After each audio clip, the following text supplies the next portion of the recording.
Bonjour et bienvenue à ce troisième module de la formation Étape de la production de semences maraîchères. Ce module est intitulé Qualité, santé et conservation des semences. Nous allons d'abord brièvement aborder les conditions dans lesquelles sont semées, plantées et cultivées les porte-graines. Ensuite, nous allons parler de leur récolte, du tri de la semence, du séchage, du stockage, de comment évaluer la qualité et de comment traiter les semences en agriculture biologique si besoin d'assainissement. Comme pour le premier module, ces séquences sont réparties sur plusieurs vidéos pour vous faciliter le visionnage. En guise d'introduction, je voudrais insister sur le fait que la qualité des semences se cultive tout au long du cycle de culture. Pour démarrer, il est évidemment important de choisir des cultivars ou variétés adaptés à votre contexte. Les conditions pédoclimatiques vont également avoir une influence sur la qualité de la graine produite.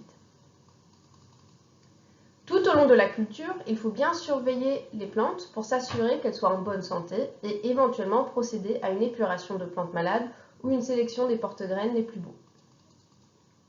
Les conditions de récolte sont d'une grande importance. Il faut veiller à ce que les graines aient bien atteint leur maturité complète et à ne pas abîmer les graines à la récolte.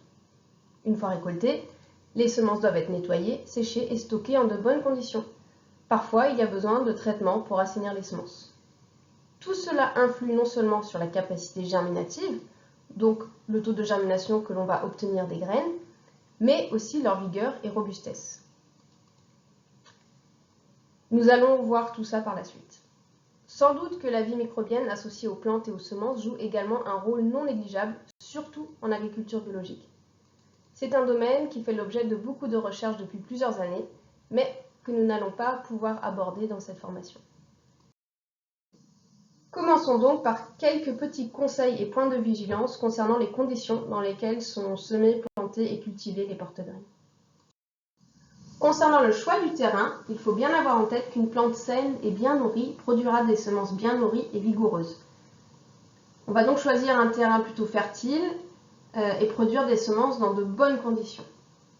Alors certains diront, et puis la sélection, comment on fait? Parce qu'effectivement, il peut être intéressant de faire une sélection sur les porte-graines qui sont les plus tolérants face à la sécheresse ou face à une carence nutritive, par exemple.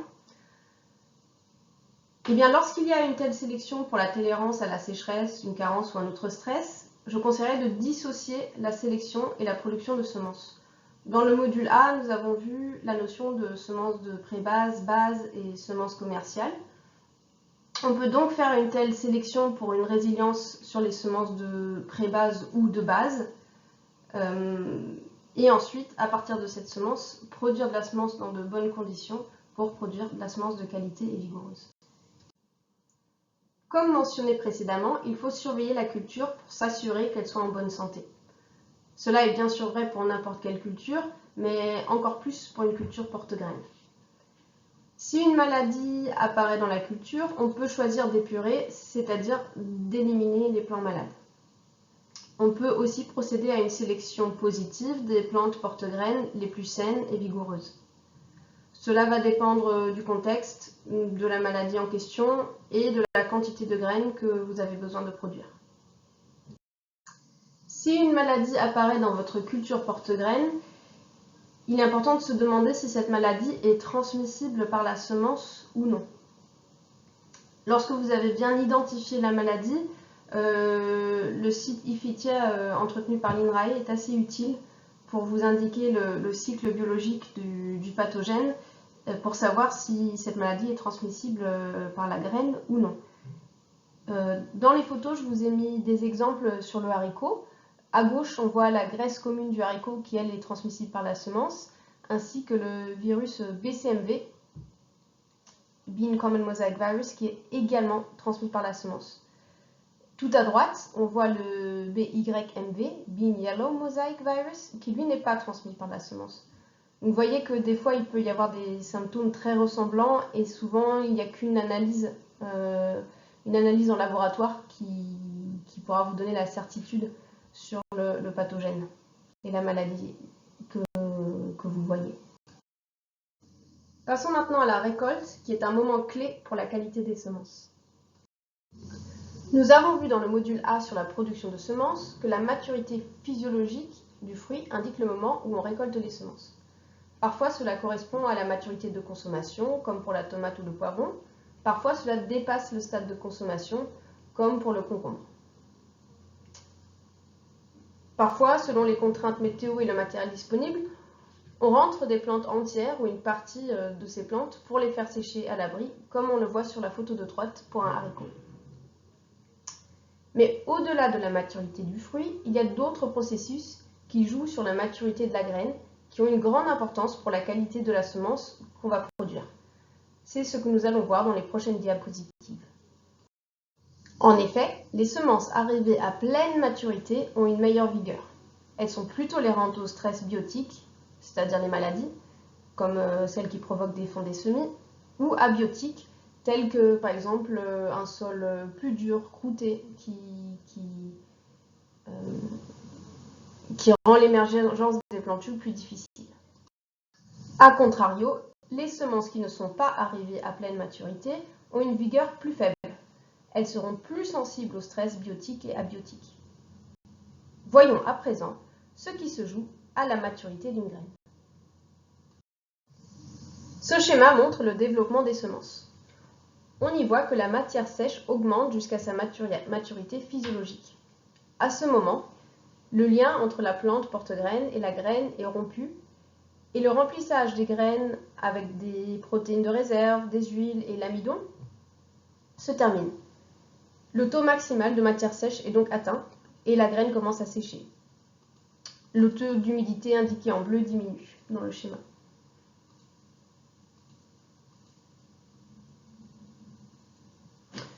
Pendant cette phase, qu'on appelle la phase tardive de maturation, la graine produit des mécanismes de protection. Pour certaines espèces, comme les brassicacées, la couleur des graines indique l'avancement de cette phase de maturation tardive puisque la chlorophylle est dégradée et que les graines perdent leur aspect verdâtre. Steven Groot, qui est chercheur en physiologie des semences à l'université et centre de recherche de Wageningen aux Pays-Bas, dont j'ai beaucoup appris, compare cela à une machine à laver prête à être vendue et transportée au domicile de l'acheteur. Une machine à laver montée avec toutes ses pièces est opérationnelle et prête à l'emploi. Cependant, il serait hasardeux de vouloir la transporter en l'état.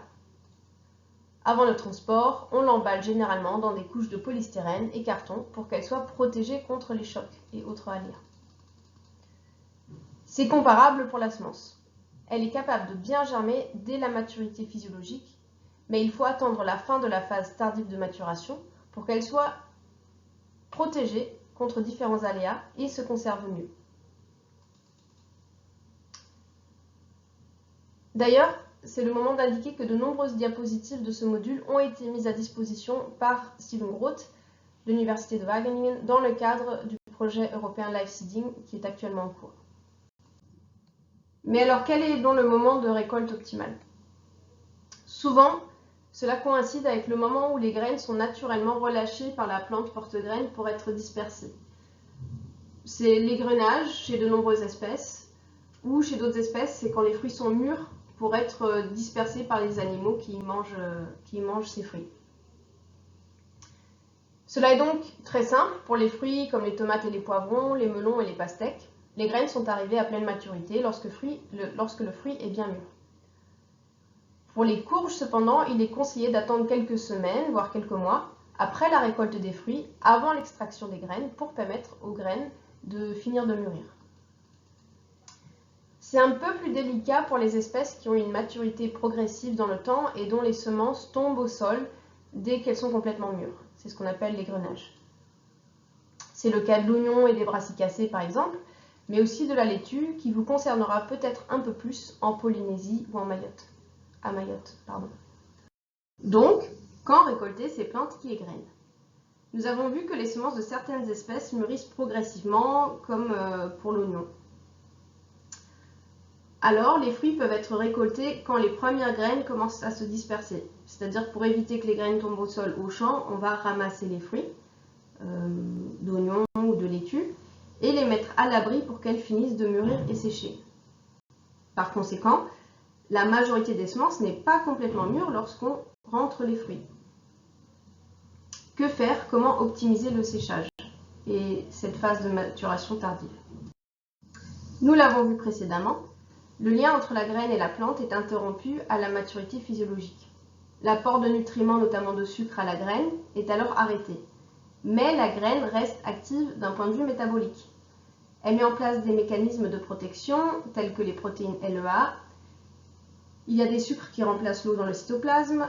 Il y a la condensation de l'ADN, la production d'antioxydants et la dégradation de la chlorophylle. Toutes ces étapes sont importantes pour assurer une bonne vigueur des semences.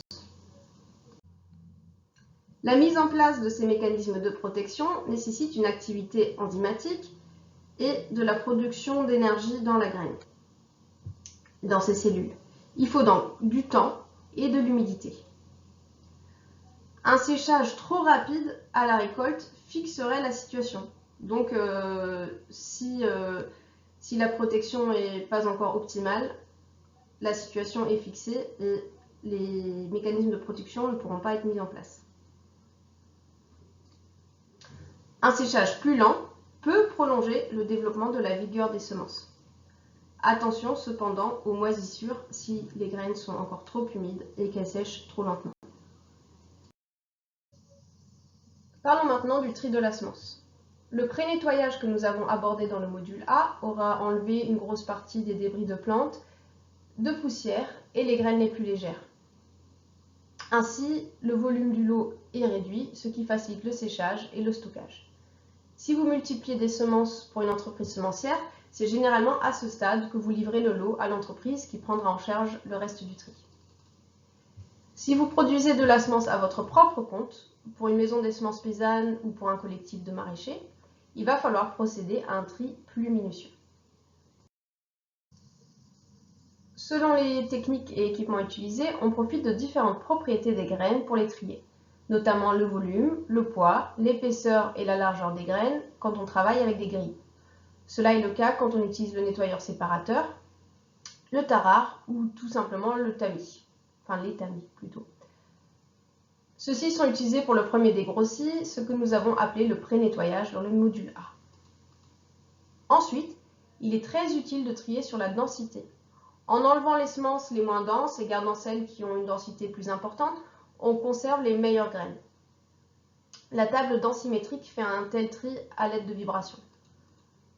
En ce qui concerne les semences potagères produites en réseau de maraîchers ou en maison de semences paysannes, c'est la colonne de tri densimétrique qui est la plus utilisée. Elle trie la semence grâce à un flux d'air dans une colonne.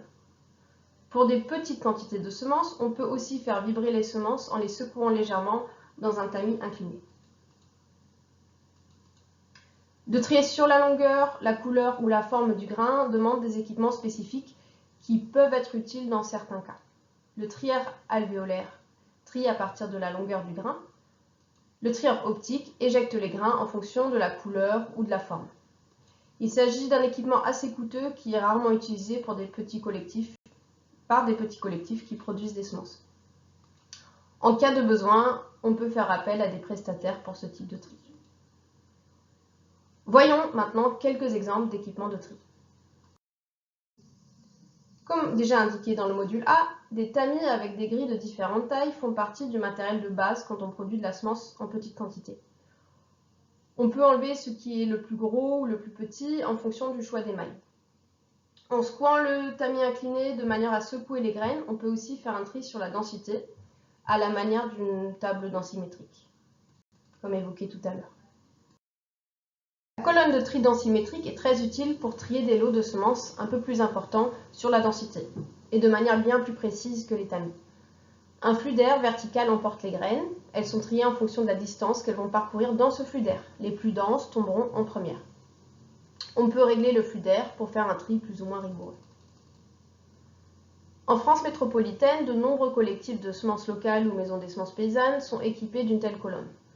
L'association L'Atelier Paysan a également développé et met à disposition des plans pour l'autoconstruction d'une colonne densimétrique adaptée aux petites productions. Je mettrai le lien vers leur site dans la liste des ressources associées à ce module. Ces ces photos, vous voyez du matériel spécifique de laboratoire ou de travail à petite échelle proposé par un fournisseur danois. À droite, on voit un cylindre alvéolaire qui permet de trier sur la longueur des graines, par exemple pour ôter les grains cassés. À gauche, on voit une brosse polisseuse qui ne sert pas vraiment à trier, mais plutôt à nettoyer les semences de leur poussière. Ce type de machine sert aussi à ôter les poils ou aspérités qui se trouvent sur les graines de tomates ou carottes par exemple, pour éviter que celles-ci s'agglutinent en paquet. Pour terminer sur le tri, je voudrais insister sur l'utilité d'un tri densimétrique. Vous voyez ici un graphique extrait d'un dossier produit par CMAE Pédagogie. On y voit la proportion de déchets qui sont enlevés tout au long d'une chaîne de tri habituelle dans des usines de semences par exemple. En moyenne, 55% des déchets sont enlevés lors du pré-nettoyage ou nettoyeur séparateur. 20% des déchets sont enlevés par le trieur alvéolaire, mais celui-ci n'est pas souvent utilisé dans le cadre d'une production fermière de semences potagères. Encore 20% en moyenne sont retirés lors du tri densimétrique avec une table densimétrique ou une colonne densimétrique. Le trieur optique, s'il est utilisé, retire encore 5%. La semence qu'on produit est précieuse, surtout quand on la produit soi-même avec soin pour soi-même ou pour des collègues. Et on peut être tenté d'en jeter le moins possible pour ne pas gaspiller. Cependant, il est important de se rappeler que ce sont les graines les plus lourdes et les plus denses qui sont les plus pleines et les plus vigoureuses. Et qu'il ne faut pas hésiter à en écarter une partie, la partie la moins dense, pour être sûr de produire la semence de la meilleure qualité possible.